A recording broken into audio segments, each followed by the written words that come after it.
না তোমার ঔরসে ভূমিষ্ঠ সন্তানের প্রথম কথার চিন্তা করলা, নিজের জীবনের শেষ কথার চিন্তা করো নাই। এক ওয়াক্ত নামাজ নাই, এক রমজানের গোলামি নাই, এক রাত্রের তাহাজ্জুদ নাই, একটু সততা নেই, নিষ্ঠার জীবনের কোনো চিন্তা ভাবনা নাই। আর তোমার ঘরে যে আওলাদ ফারজান্দাগুলো হলো, তাদের মুখে না কালিমা তোলার ফিকির আছে, না তাদের মুখে সূরাতুল ফাতিহার শব্দ তুলে দেওয়ার ফিকির আছে, না তাদের মুখে তাশাহুদ, দরুদ শরীফ, দোয়া মাসুরা, দোয়া কুনুত, কিছু গোলামির আলফাজ তুলে দেওয়ার ফিকির তোমার ভেতরে আছে। তো কেসে মুসলমান হয় রে? এতটুকুন ভাবনা তোর জীবনে আসে না, তুই কে বলেছে মুসলমান? এইটা ভেতরে আসা চাই।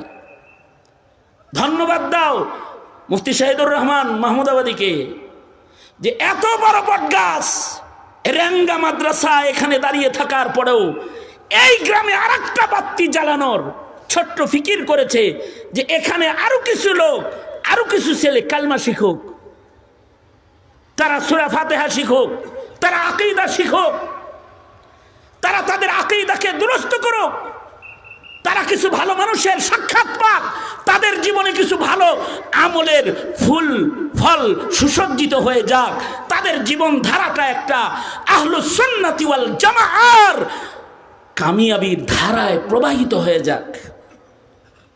এ ভাবনা, এ চেতনা, এ চিন্তা কদর করা। হ্যাঁ, কারণ হলো